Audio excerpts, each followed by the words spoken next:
Really quick video for the guys that like to run the ball. This is, in my opinion, the best run in the game by far. Maybe the best run in Madden in a long time.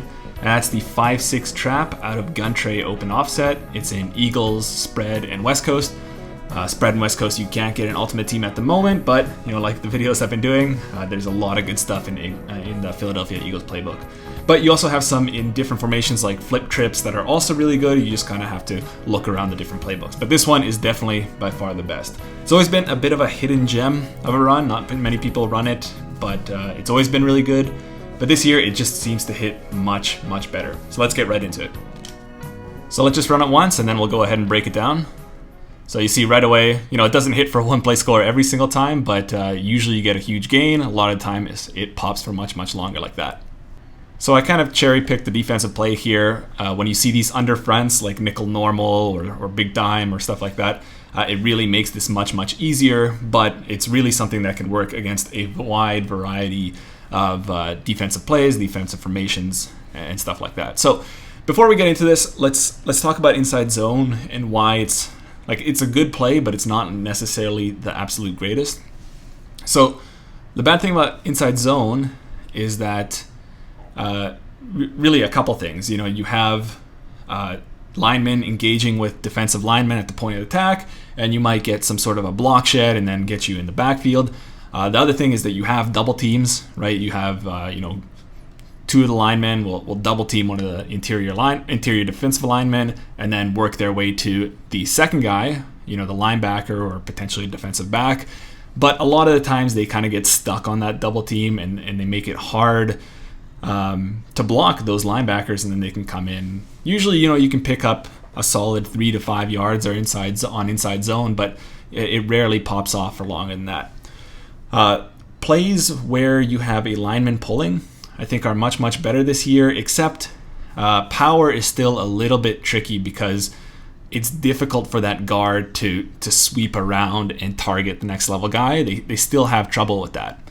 But in trap plays, traps, by the way, are great in general, like 0-1 trap. Wide trap is just much, much better. But what's good about trap plays is that you have linemen immediately targeting the second level. So right here, what you'll see is this right tackle, instead of targeting the defensive end like he normally would in, say, an inside zone, he immediately goes to the linebacker, who a lot of times could be a user, and then he's already washed out of the play. So he's there, and then you have this backside puller here, who instead of going to the next level like he would in power, where he really has difficulties targeting, all he's doing is just making sure that this end doesn't come and get the back. And so he doesn't have to be good at all, he just needs to be there. And he's always there. It works out really, really nicely. This defensive end, I think the reason why it's so good this year is that this guy takes a really poor path. Like, he goes immediately upfield, and it's really easy to cut inside him. So what you're going to look for, really, is you're always going to be taking this inside the outside guy. So the defensive end or the outside linebacker, you're always going to be taking your run inside of him. Just like 0-1 trap, you're always taking inside the tackle. With 5-6 trap, you are taking it inside the end. So that's really, really easy. And then what you see here is, like the tackle, he goes immediately to the second level. You also have this tight end here, goes immediately to actually the third level in this case. And you see you have all these blockers, and we can take this to the house. Now, again, it doesn't always go to the house, but I would say bare minimum, you're getting 10 yards in this play. It's actually insane. What's also good is here is you're losing the box count, essentially. You have 5 blockers against 6 guys in the box, but we're not blocking the backside guy. Because of the handoff path, he's never going to make a play. Even when he gets the dice roll where he doesn't stutter his feet here and he goes for the back, he's never going to be a factor. So even if it's a 5-on-6, you're going to be really good right there. So let's go ahead with some random plays to show you how it works with some different fronts. So I probably should have picked a team with a lot more 3-down sets. You're probably going to see a lot of 4-down ones here because it is the Chargers, though they do have a couple of 3-4 packages. But anyway, whatever we pick, it's going to really work out the same. You see these huge creases right here. That time you had a block shed there, and it was only a 15-yard gain, but still pretty decent. Cover zero is really one of those things that makes it a little bit more difficult. When people really start packing in the box, that's when it's a little bit more tricky. Obviously, that's how you do stop the run. But this formation actually has a lot of good other plays off of that. So if you do like this video, and if I can see you guys are into this, I could definitely make a little mini scheme off this formation, because there's a number of other really good plays in this. But even against cover 0, you see the blocks work out and we pop off easily for a 1-play score. Same thing right here. Again, we're always just aiming inside that defensive end. In that case, again, only 12 yards or so, but not too bad. And of course, if you're decent on the stick, you can try to make these guys mix, or try to run a guy over. But by and large, it's just really, really good.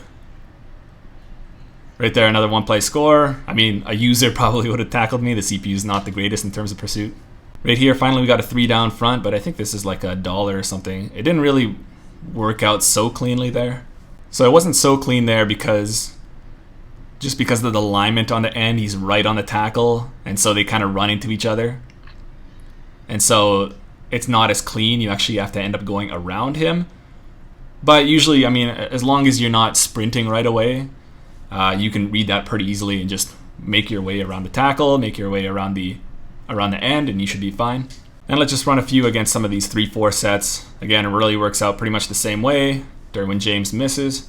Right here, the end is kind of even a little bit more in. So I think this is like a 3-4 over. Yeah, 3-4 over. So again, this one might be a little bit tricky as well. But you see, we still have acres of space. Now I'm on that backside defensive back, so this 1 play wouldn't have occurred otherwise. So let me just get on the corner there. Again, guys, I can just run this over and over again. You just see these huge creases opening. So definitely try it out. Let me know how it goes. I've been running it for the past day. It's been more or less unstoppable.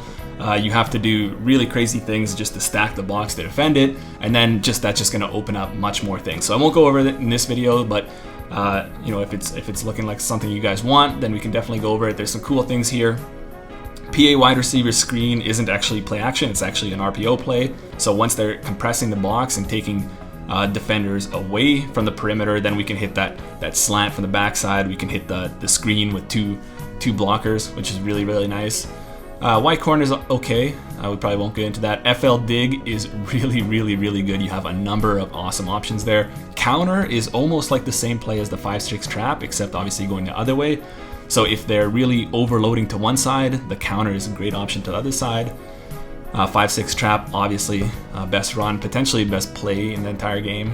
Halfback screen, another option to the left side, or to the weak side if they are over rotating to the strong side.